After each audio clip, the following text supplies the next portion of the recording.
Hi, everyone. Good morning. My name is Anne Karen, and I'm happy today to start this meeting. We are so happy to have Douglas with us and Annie.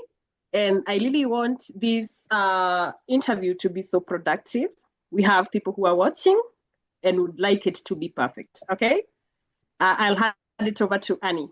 Annie, you can introduce yourself. Absolutely. Thank you. My name is Arne Mielken. I'm the Managing Director of Customs Manager Limited, and I've been a customs geek for 20 years. Perfect. Douglas, you can go ahead. Hi, I'm Douglas McKay. I'm currently a consultant, customs advisory with International Trade Matters, and I've been doing this for about, what's it now, 43 years. Yeah, 43 years Wow. and counting. No plans to retire soon. This trade environment is just too exciting or whatever to leave. I say now I'm going to retire. Pack my bags, but you can't get away from it. Perfect. Annie, you can go ahead with the questions. Wow. Let's have a Thank you, productive Douglas. meeting. Thank you, Anne Karen. Thank you, Douglas. What a pleasure it is. I've been trying to speak to you for so long, so thank you. It finally worked out. Hey, I'm excited. Yeah. That's very cool. So So we are here to talk about the future of global trade compliance, and I know you have such a huge experience, more than double the amount that I have, which is crazy because I think two decades in customs is quite a long time, but so yeah. we've got to get you before you go off to the beaches and the wonderful time. So we're going to talk about your perspective on the industry as it presents itself today. We'll talk about global trade compliance, risk management, of course. Then we can't get around the technology, the AI, the automation situation, the future of global trade as you see it. I'd be excited to hear about that. And of course, we're going to make it really practical, and we're going to have some ideas, some recommendations from the expert as to what global businesses trading across borders ought to consider in such a interesting, volatile, difficult, disruptive, Yeah. opportunistic world, whatever adjectives you'd like. So I guess we start with your 4 decades in global customs. You've seen the industry evolve from both from government and private perspective. So how has your 40 years and all the things you've seen, all the changes that you lived through, how has this changed the way you advise companies today, would you say? Yeah, well, I sometimes joke, that I've been in customs before it even had a computer, and even after it had an AI. So these 40 odd years, they generally do change the advice you give, because you've lived through the transitions. You haven't just read about them. I've been part of all the transitions. I started off in the days with South African customs. Computers were just up and going in the 1980s, and that we processed, and then I moved to the customs brokerage side. And when we were framing entries those days, it was all done with a stiffy. You had to frame the entry on your computer, download everything onto a stiffy drive, take the whole piles of paperwork with your floppy drive in there, take it to customs. They would then read the floppy drive, some sort of basic risk assessment would go in the background, and out would come these big paper printouts, to what we call the check-in officers those days, and tell them, right, check this entry for ABC, could it be classification or whatever the case is. And so things have evolved around there. And then from there, I moved to Angola with Crown Agents Modernization. Crown Agents was a British company, and there, I went there to implement the customs valuation agreement for them. They were still working on the old Brussels definition of value, in 2001, and they didn't even have computers in. Everything was paper No. driven. You know. Wow. So that was something, and I spent 6 years with them, and I also represented them at the WCO at the Technical Committee on Customs Valuation, as well Really? as a harmonized system. And I think that gave me the policymaker's lens. You understand Yeah, why yeah, the yeah. rules are written the way they are, which makes you far more effective at applying them and when necessary, challenging them. And then, from there, I spent, 18 years in Asia, 14 years with a major US multinational as a director, customs and VAT in Asia. responsible for 14 plants spread across, India, Vietnam, Japan, you name it. We have plants all over there. So and that's where the holistic part came in. So customs doesn't live in isolation. It connects to transfer pricing, to VAT, to supply chain structure, to group treasury decisions. The whole caboodle. Yep. So now when I advise SMEs through ITM, I bring all three of these lenses simultaneously. What the operator experiences on the ground, what the regulator intends, and what the CFO needs to hear. The triangulation is this holistic approach. I love that. I'd say the single biggest shift it's produced in my advice, I always ask, what is a business model? Yeah. Before I ask what's a commodity code, what's your value, whatever, I want to understand the commercial logic before we can build a compliance architecture around. And that's basically that. You need to understand any of this before you even go around. So there has been major changes, since my days and that, but the basics have always been there. You can't get away from the basics. If you look at customs, and I think I did a post on this sometime before, is for me, if you understand the Kyoto Convention and you understand the principles and all the general annexes, you can understand how customs operates globally. Yeah. And when I first started off in customs, there was no college to go to, no university to go through. Mm-hmm. This was all self-learned over the 40 years. When I used to work, I actually started off at the port of Cape Town as a boarding officer, going on board the ships and that type of stuff. And when I sat on night shifts, I used to go take the Customs Act and the regulations, and I used to read these things, keep me busy during the night. And that's basically, laying the foundation for my knowledge on that today. I used to read everything that I could get my hands on. And that's when I first got into the Kyoto Convention and all this stuff. And as I said, some of the best time was the 6 years that I spent in Angola that really gave me insight into policy and how policy is there, in setting up a modern customs administration and that applies equally to the private sector as well.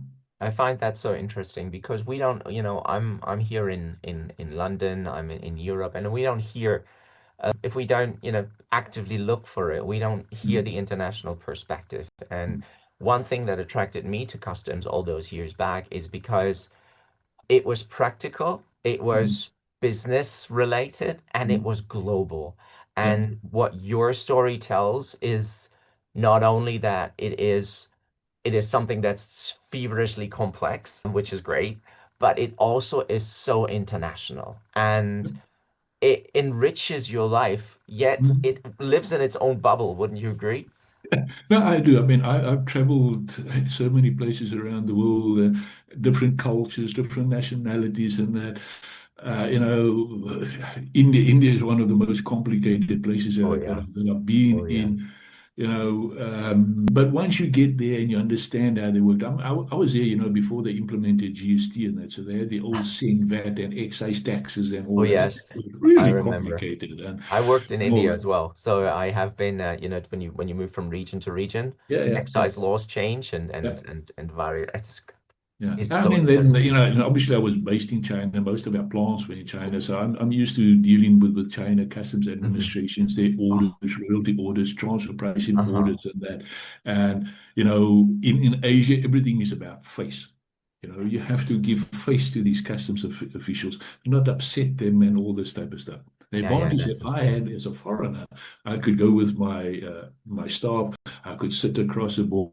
Then I could basically say, well, I wouldn't say anything that I wanted, but I could say more than what my staff would say because they were too scared to upset the face of the official across the table. But I could That sit there and I could, brings me to an interesting point because people say to me, "Well, why do you like customs?" And I say, "Well, because I like goods more than people, because goods can't talk yeah. back." But that, of course, is a joke because regardless of whether we move goods or not, it's still a people's business. But Oh, here yes. you're Yeah, yeah, meeting yeah, yeah. the customs compliance officer is within the own company, has a interesting position within the own company, sitting between many chairs, but then with so many external stakeholders, not only the customs, but the other authorities that regulate your goods. So You have to be a diplomat, you have to be a technical expert, you have to know your things. Yeah. There's so many things that you need to be a rounded professional. Just knowledge alone won't cut it. Do you agree? Yeah. I agree. I mean, as I said, the time that I spent in Asia, I attended every single audit that took place. Doesn't matter what country it was. I just went there because first of all, is you want to show that management is taking this serious. So when they see a director coming out from the HQ, they obviously they pay a little bit up. They're a little bit more open in the way they speak to you. They're still trying to be aggressive with you. But once they see that you understand what they're speaking about, and most of the time they start speaking about something, and I say, well, no, just stop there. I know where you're going, and you're wrong. Don't even go there. And they look at me, well, hang on. I haven't even finished my sentence, and he's already telling me yes or no. And I said, well, it's because I know what you're going to say. I know exactly what your next word is going to be. And let me tell you now, you're on the wrong track. Wow. Well, hang on. Even with the language difference, I didn't understand Mandarin like that. But I could follow the tone of their voice, where they're going to, and I would stop and say, well, just translate, hang on, you're going down the wrong path or something like that, which was very interesting at times, but sitting there having a multi-language discussion across the table and that. But as I said, it's So always been an interesting life. so shifting gears a little bit here, because we could talk about your experience Yes, forever, which we really should do, but maybe off the internet over a cold one. What so talking about, before we move into compliance more specifically and risk management, what is the one major shift? Let's say the one thing. Whoops, just adjusting the camera here. The one global shift, the shift in global trade compliance that has surprised you, let's say surprised you most over the last 10 to 15 years? Well, listen, if you asked me back in 2010, what would dominate compliance or what would dominate our customs world by 2025, I would have said tariff reform and FTA proliferation. Yeah. And I think maybe I was off, right? What I didn't predict and what nobody could predict and what genuinely surprised, I think, all of us, is the weaponization of trade policy. That's basically where we are today. Trade policy has been weaponized. So, it's that shift from trade rules as an enabler of commerce to trade rules as an instrument of geopolitical leverage. You have your Section 301, you have CBAM, you have forced labor, import bans, or foreign subsidy regulations. These are not traditional customs instruments. They are geoeconomic tools, and compliance teams were not built to handle them. So compliance teams have had to change, they had to adapt. And maybe the second surprise is the speed of platformization and e-commerce blowing up the entire deemed framework. When we were designing custom systems in the 1990s, I don't think anybody envisages a platform clearing like 100,000 or more of low-value parcels a day. The EU's decision to scrap the 150 euro de minimis threshold and to use a platform of import of record liability is one of the most structurally significant changes I've seen. And it's still land, we're still grappling how this is actually going to work. You're still going to have these billion parcels a year. So it sounds good what they're doing. We're going to have this. We're going to have the new EU hub. We're going to have the data hub, all of this running by 2028. But we're only 2026 now. What are we going to do in the 2-year period? It's given us a nice time to build, but it's major changes. And something that I always think, low value's always been there. Even in my days, when I was working with customs, we had low value shipments, courier shipments going through. So we had at Johannesburg International Airport what we call our courier hub. All the courier bags would come in there and be dumped off. We would just clear everything, one stamp, just everything clear, 5,000 parcel, whatever. You'd go do a spot check because what they would do is one right shoe in one box, one left shoe in another box, and try and get it through there. And saying, oh, but this is a pair of shoes. You're trying to smuggle the goods through like that. But so it's always been there. You've always had low value shipments, and it's part of the Kyoto Convention. Customs advises low value parcel clearances should be there. So we're taking a step back. This is not trade facilitation. I agree that you can't just let parcels of any value go, but you do need to have some sort of a de minimis. de minimis where parcels can flow. It's Obviously, they've been interesting. taken advantage of by Chinese operators and other operators. But anyway, It, and third, oh, to be honest, I think this is still evolving.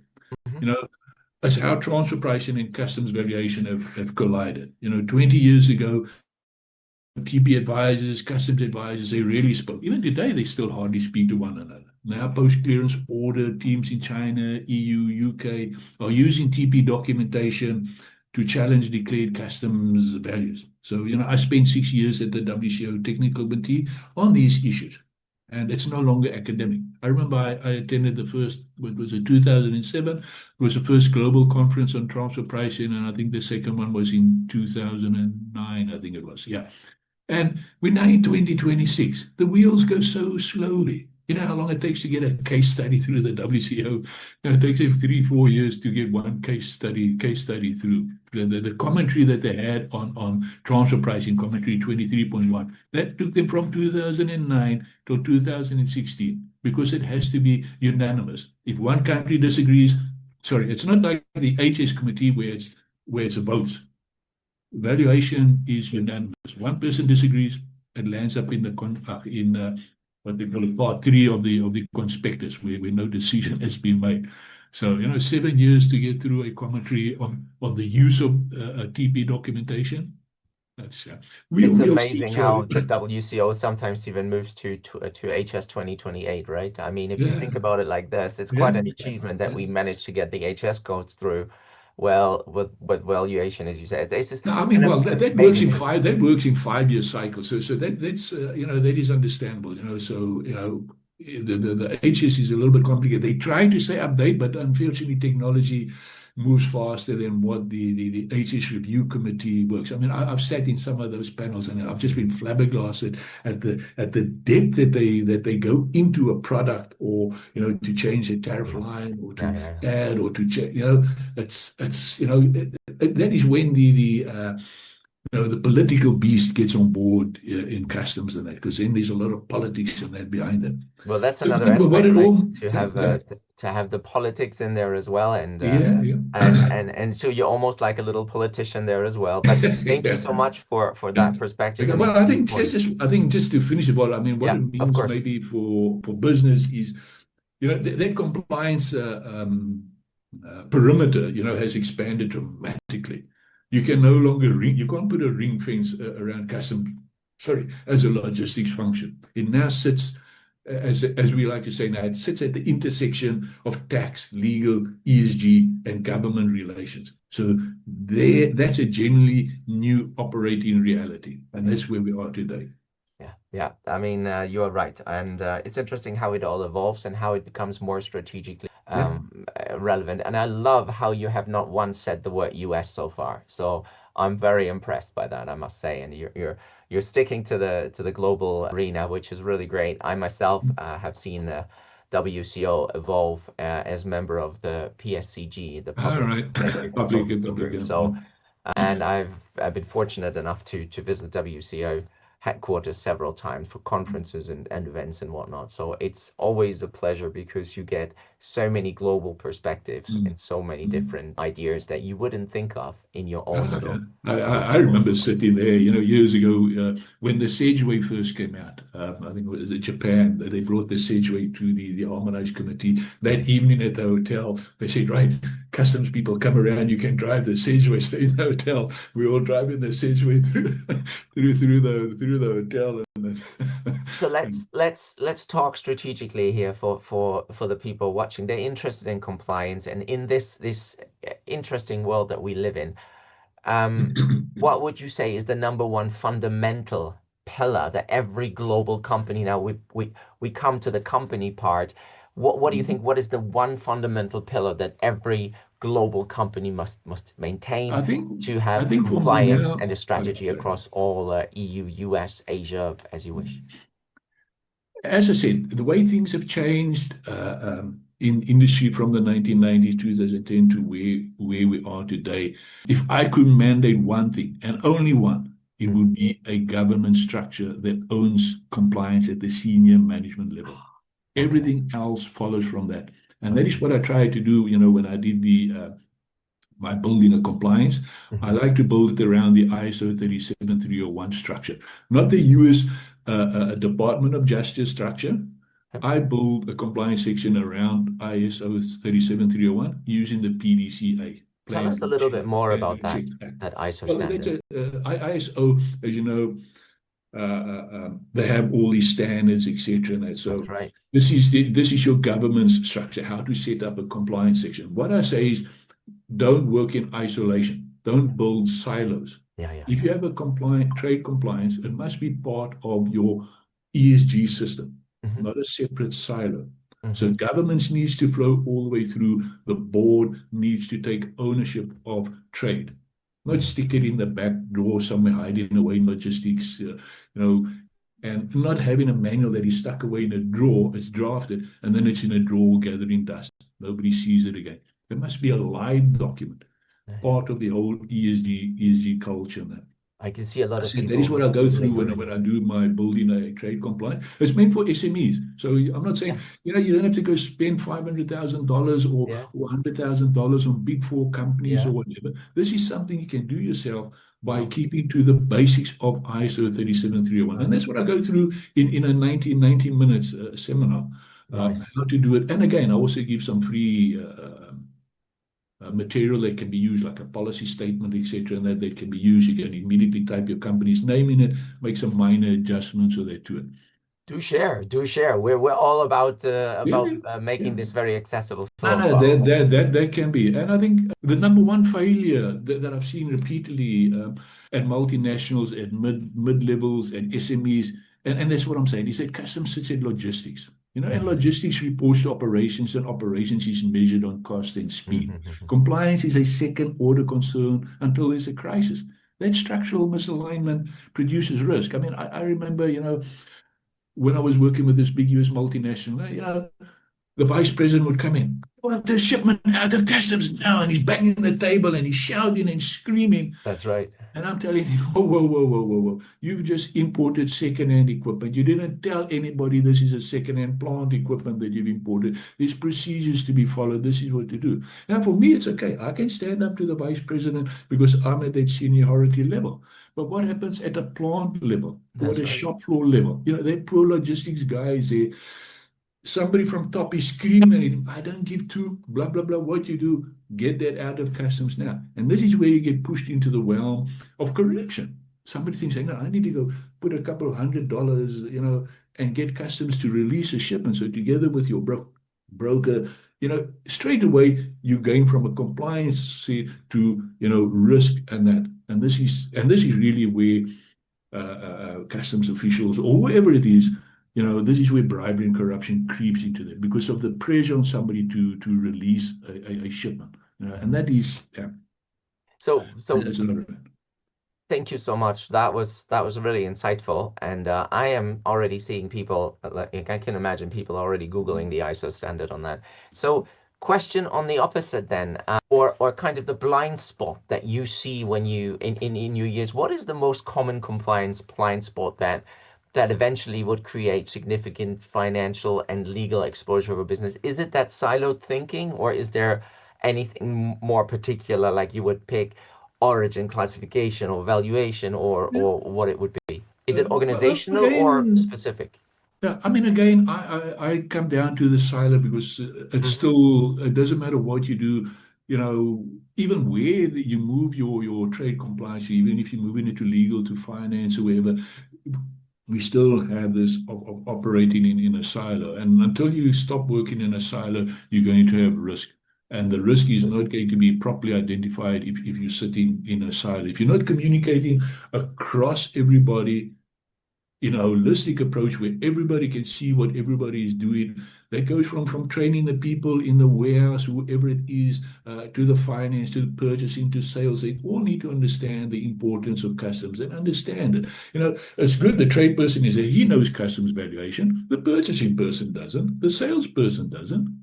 They say, oh, no, well, I'm going to sell this at this price. I mean, I'm going to sort of give it away or whatever the case is. Or the purchasing guy says, no, well, I want to get this in. Hang on, I know I need it urgently. I'm going to declare it $100 and bring it through as a low-cost, shipment. And meanwhile, it's a shipment of $5,000 or something like that. He's just not thinking. He's saying, hey, I need to get it through quickly. So there needs to be that communication. Get out of that silo habit. You are one, call it one team, whatever terminology you want to use, one team, one company, one organization. That is the sort of hat you need to work. And I also blame customs people. Or trade people, they like to sit in their cocoon. They go and they sit there behind their desk and they got all their shipment documents and they're there, and that's there. They need to get out of their environment. Go across to the purchasing and salespeople. Go speak to them. Make friends with them. Hey, let's have a coffee. What are your issues, with me? When I have my trade, what do you think I'm doing? No, but you're so much hassling about this document, that document. You don't know what problems you're giving me. I must go to the supplier and ask him for a manufacturer statement. So get to speaking to one another, but not each person sitting in their cocoon. Yeah. I mentioned origin there, and unfortunately, this Section 301 has caused such a big hoo-ha with origin because obviously U.S. origin, substantial transformation, is, and to use the word again, substantially different to how we operate in the EU or any other part of the world, where it's basically a simple change in tariff or a added value. The US doesn't work like that, as we know, and we can go on for that on hours and hours. Maybe another video, eh? Maybe I can see there's more that we need to explore. Let's as I said, on. I have a 90-minute training course on that too, but no, I'm not going down that way now. But yeah, it's get out of your cocoon. Nice. Think that's a really good way to finish this blog. Get out of your cocoon is a good way. Don't be in silos. Now, moving you on, if we may, because there's so much more to talk about. Very quickly though, because I know that time's advancing. Technology. Would you like to talk about technology, AI, and a bit of automation? Now, I myself have a background on automation. Before the AI was sexy, there were companies, American companies that were automating it. The word global trade management, right? So if I go to India, as I said, to manage a team on global content of data points that have to be fed into the software, and it would be automating everything. And the vision, Douglas, of course, was that we would all be on a beach with our margarita in the hand, and that the computer would do everything, right? And so I work day out, day out to help these multinational companies to automate their experience before AI was a thing. So what is your experience, maybe to start us off with trade management software, and do you think that these software pieces are actually have made a real contribution to assist with compliance, or are they just fancy tack that we need to have or not have?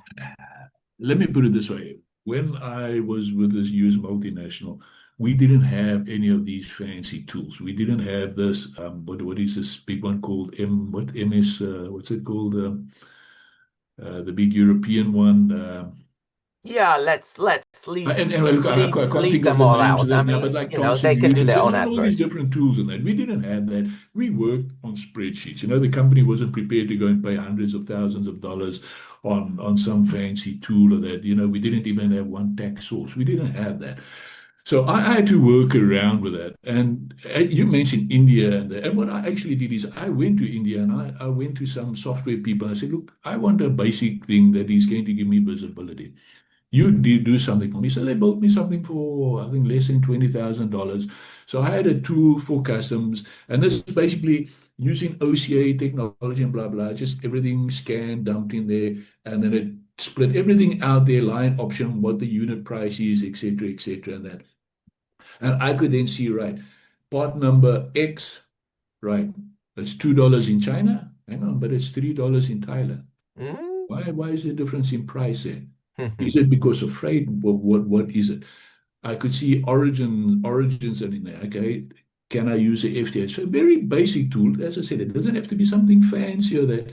Very basic that can point you in the right direction, and you can then identify the risk. So as soon as there's a change in price, what is driving it? As I said, 14 plants, whatever, just in China.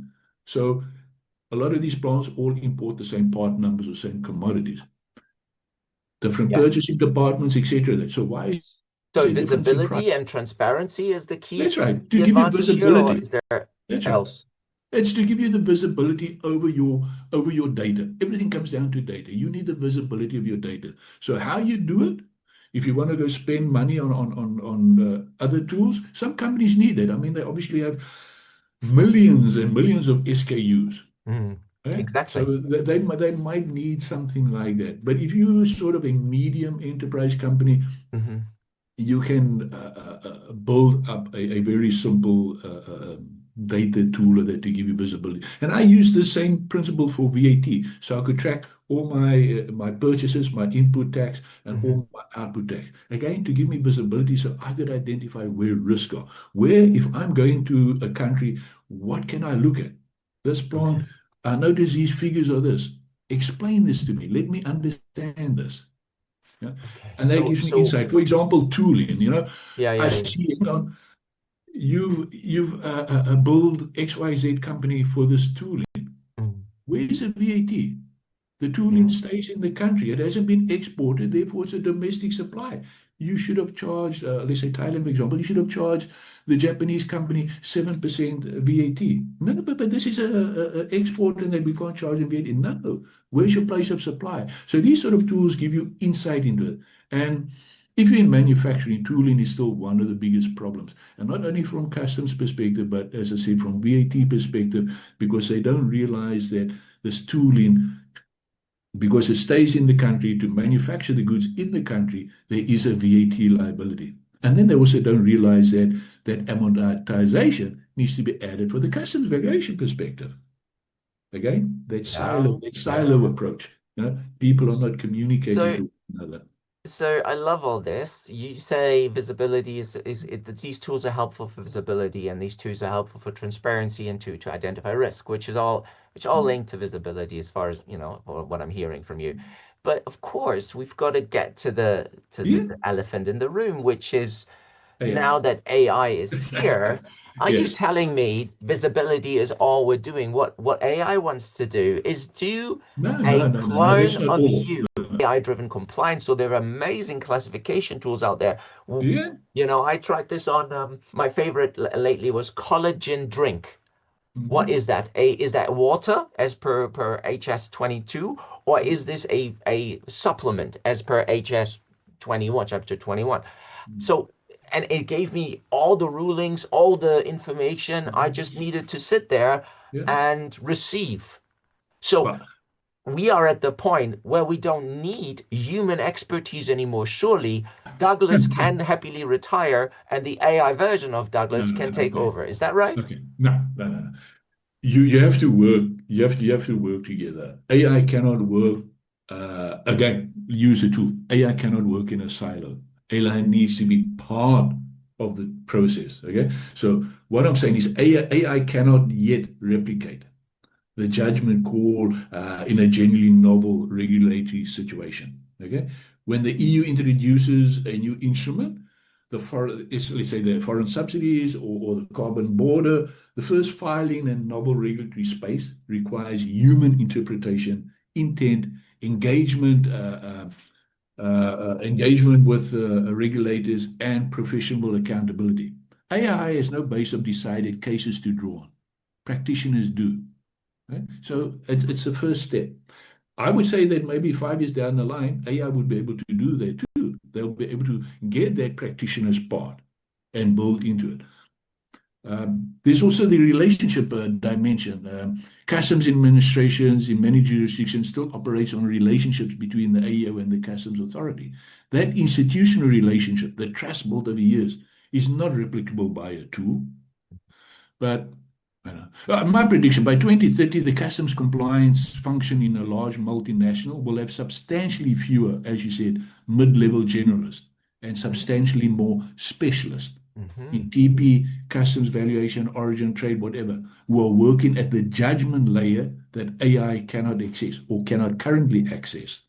The headcount will be smaller and the expertise level will be higher. which is great for us Yeah, because it that is. means we No, need no, more there experts. will always be a space for it, but you're not going to have, like some companies have 20, 30, compliance Yeah, trade yeah. people working for them. Hmm, Then, hmm, hmm. unfortunately, that is going to go down. As you mentioned, AI is doing a great job in classification, but again, somebody needs to review the work. It needs to go through it and say, right, But then, but AI then, makes mistakes.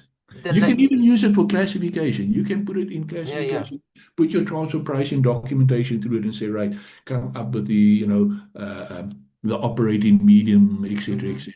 So there are ways around it, but the person who's inputting it Yeah. needs to understand the logic behind it. Otherwise, that AI is just going to kick out anything. But if you can direct AI, Hmm. because you have the policy knowledge and the technical expertise, then you can direct AI to give you a better result. So one last question on this blog, and this is more about thinking about the people that remain. So if the mid-level of generalists leave and the experts stay, and AI replaces not the end decision making and the judgment, but the operational work, then does that mean that our future customs experts, so the people that stay, need to learn more than just their customs expertise, notably AI knowledge. They need to Yeah, acquire AI specific knowledge to manage that AI assistant. So for yeah, example, I'm thinking prompt generation yeah, courses or how to build an AI assistant. So yeah. is we've previously talked about the customs expert that remains after the AI revolution is such a rounded individual. It needs to be a diplomat, needs to be a politician, needs to be a customs expert, a geek, and needs to have a political and environmental, economical astute. Are you saying to me we also need to be an IT AI No, specialist I now? mean, look, if you're asking me if no, I'm too old. AI, and that still baffles me. A lot of times when people come to talk AI, I get lost really. AI, machine learning, blockchain, all this type of stuff. So I try and keep up as much as I do. Mm. Like COVID. Let's go back. COVID was a good time. We were talking earlier about ISO Yeah, 37301 and all this stuff. yeah. This is when I started learning about this. I said, Uh-huh. okay, ISO 37, what's this? Governance, how to implement a compliance system in a company. So we're talking about a whole compliance system from governments and everything. So that's when I started. I started getting certified, ISO 37301, ISO 31000, risk management, the whole host of these things I got certified in. I got certified in Australian government's Risk Institute, all this. I did all that. I think that helped me, uh, to put a compliance hat type of thing on. I think at the end of the day, AI, yes, it's going to have it, but you still need a person. Okay, You still good. need an I'm actual reassured. person. I But was worried there for a taking while. a step, no, taking a step back, when you mentioned the PTC at the WCO, Mm. and you'll know one of the things that they got there is AI, machine learning Yes, readiness and all that. yes. So I, well, at ITM, we've now designed a AI/ML diagnostic tool around 12 diagnostic dimensions from strategy, vision, governance, policy. So any company that's looking at implementing AI or ML strategy, not how to do it, not telling you how to Yeah, implement it, yeah. but to go through and see, is this something that's going to fit for your department? How is it managed? It needs to Mm. come again. It needs to have the strategy. It needs to have the governance. It needs to have the policy. So, based a lot on what the WCF has done and what the International Monetary Fund has done, I've designed this diagnostic tool. We're going to release it free of charge on the ITM website Really? yeah, I'm it's it's in. it's it's going to come up in the next couple of weeks. Wow. It's with the office people. I sent them the document only Ha, yesterday. ha. Last night, the middle of last night, I sent it to them. So we're going to release that, and then about a week or so after releasing that, I'll most probably host a 1 hour or 30 minutes to a 1 hour webinar. Again, it's going to be free of charge on how to use this diagnostic tool. So, Nice. in other words, it's like the WCO tool for governments to Mhm. test your readiness. Mhm. This is now for the private sector, how I to test like it. your company's readiness to implement customs AI tools. I like it. That's very cool. So we're looking forward to that. So send us some details. We'll put that on our website and on our blogs as well. That would be Yeah. good. Now, I want to come to an end because I know how busy you are. But there's one more topic I need to ask you. Yeah. I'm sorry, but this is really important. So we live in uncertain times. We live in disruptive times. There are lots of things going on geopolitically and also with certain countries.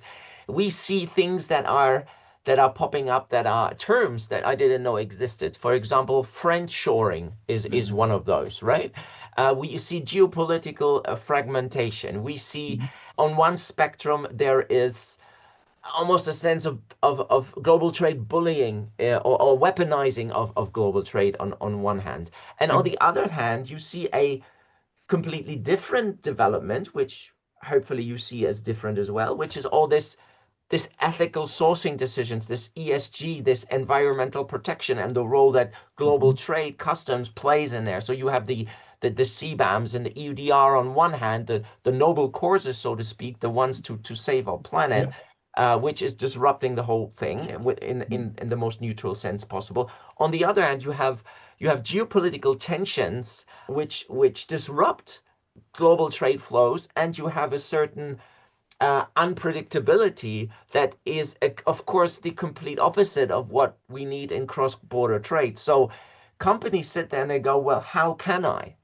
How can I? What is the one thing I need to do to keep my margins, remain competitive, stay compliant, and save the planet while we're doing it? So if companies want to remain competitive through 2030, what strategic shift should they make today to adopt to a world that is more challenging, that is more unpredictable, that is erratic to a certain degree, and that has all of these geopolitical tensions and environmental challenges? I'd say hitting the nail on the head. So let's see. The strategic shift is this. Stop treating supply chain as a cost optimization problem Mm. and start treating it as a risk-adjusted portfolio. Oh, The companies that will be competitive in 2030 are the ones making that transition now. Right? Friendshoring, yes, it's real, but it's not a single phenomenon. mm, It means different things in different sectors. For semiconductors, advanced electronics, it means nearshoring to allies regardless of cost.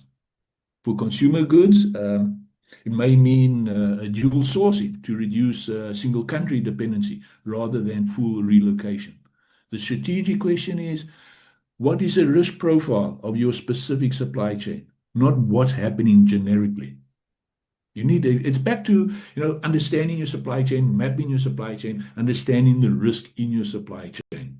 If your risk is to China, how do you get out of that risk? Now, for most people who've done business in China, they realize you cannot escape China. If I've been using China material in my product, I can't get rid of it. It's understanding that risk. mm, And then, I mean, in the beginning, when Section 301 first came out, what did people do? Jump in the bang, I moved to Thailand, to Vietnam, whatever. But what happened? They Nothing. found that they're not complying with the rules of origin or whatever. Yeah. And what they forgot is that anti-dumping rules, US anti-dumping rules, are different to substantial transformation rules. So they set up the plant, the semiconductor, the photovoltaic industry, solar panels is common. They set up Vietnam, all these places. The US came back and said, no, this does not comply. This is still a made in China, China product. After I've spent all this millions in setting up this factory or whatever it is, it's still found to be a product of China. But I've got a ruling from CBP that says this is made in Vietnam. Sorry, Exactly. Yeah. Department of Commerce rules are different. We don't have to listen to the CBP rules. So, you're between a rock and a hard place. Wow. And that is where it gets interesting for people like us. We need to understand all these rules. And that is basically what I did in my last 3 years before I left China. I spent 2 with PwC and 1 with KPMG. I worked on a supply chain transformation. So I was advising a lot of the clients how to set up in these countries overseas. And those old things of looking at what the tax structure is, that's going to tell me what country to go in. That didn't work like that anymore. you have a whole lot of new set of rules. That's all about the talent pools and all these other things and Yeah, yeah, yeah, yeah. that drives it. But again, it's understanding the origin of your product. I mean, you take, for example, you know about the Harley Davidson case, right? Yeah, of The course. steel was there, right? So they said, right, I'm going to move to Thailand. Thailand. I'm going to manufacture my Harley Davidsons there. The rulings from Belgium Customs, it said, this is Thai origin. The commission came back and said, no. But again, the commission didn't say that this is not a product of Thailand. They Yeah, said there was no economic that's justification. right. That's right. So you were doing it to evade duty, not that That's it's right. not a That's right. product of If you Thailand. go, of So this course, is, on record to that's right. to say that you will shift production to Thailand, then you're inviting trouble. So That's right. But again, if you remember, back in 1990, somewhere in the 1990s, there was I don't another remember. ruling I wasn't that in where a customs then, Japanese but company, I believe you. Go a ahead. Japanese company, I can't remember what it is, they had a factory set up, Ah, already set up, and they moved it there. So they said they comply, which I find interesting, yeah, because in Thailand, they use an existing facility. Now, normally where you use an existing facility, that is grounds. What got them is putting it in writing to say, I'm doing this to evade duties. If that statement wasn't there, and there's another ruling, I think last year that came out also, I can't remember who it was for, but again, it's exactly the same thing. They put it in their financial statements.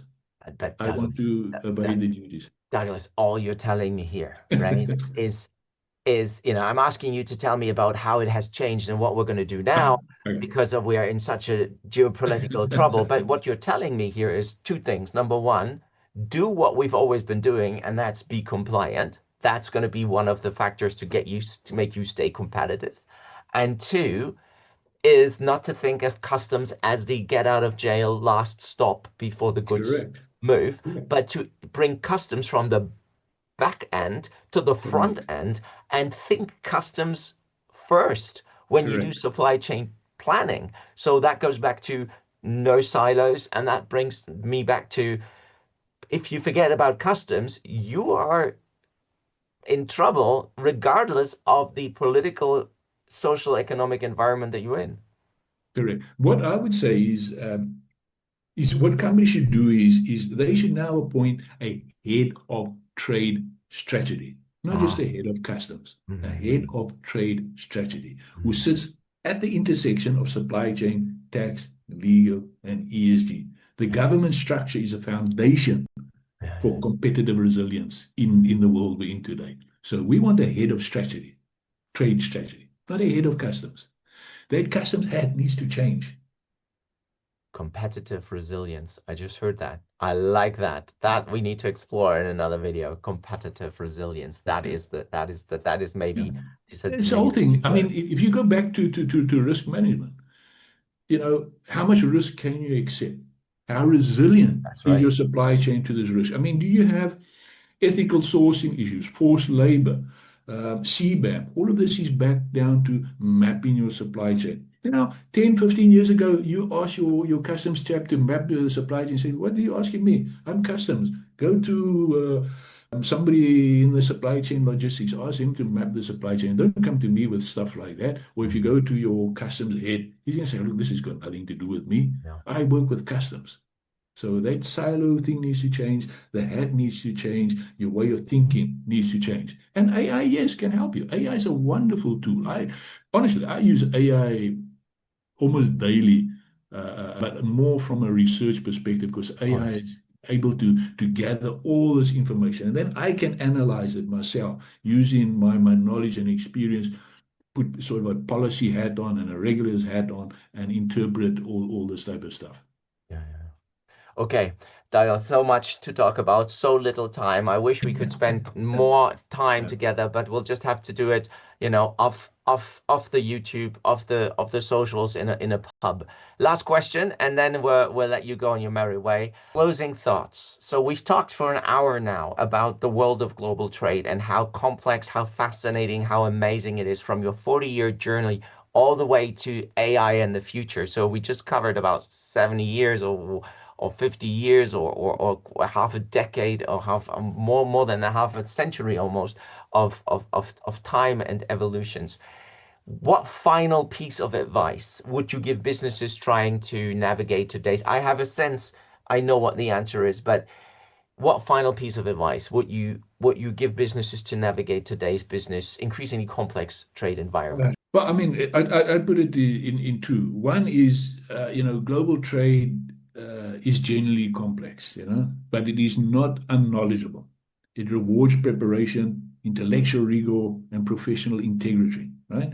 That combination has served my clients for all the years. And I believe it will serve all clients for the next 4 years or whatever until 2030.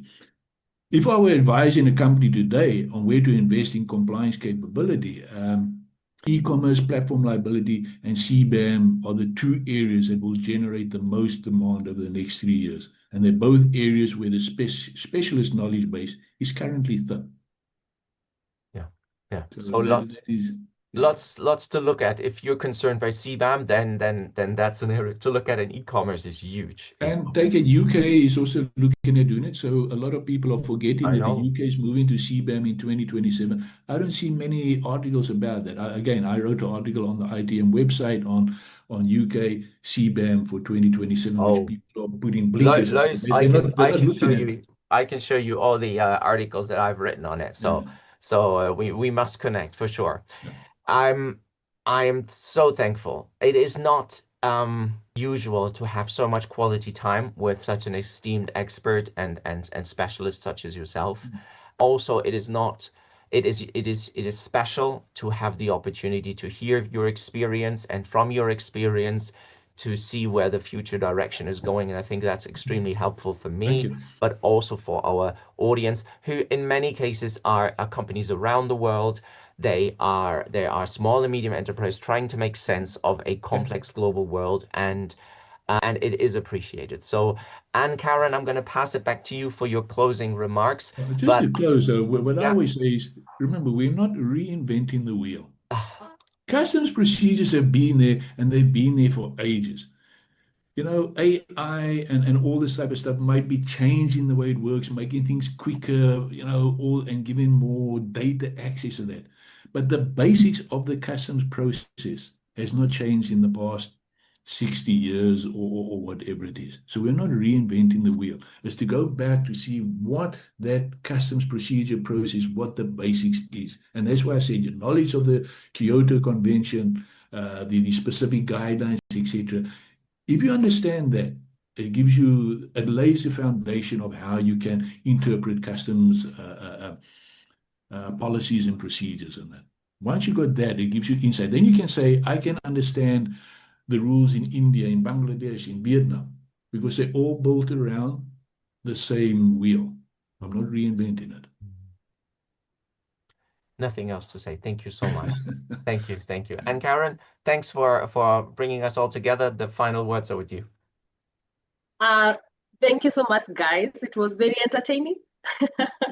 I wish we had 1 more hour, because I feel that we have not covered everything that we really wanted to cover. But I know there's always a next time. Thank you so much, Douglas, for being with us. Pleasure. Thank you, Annie, for the great questions that you have asked. And kaput, I think we need to get out of the cocoon. Thank you, everyone. Thank you. Thanks a lot. Thank you. Bye-bye. Bye.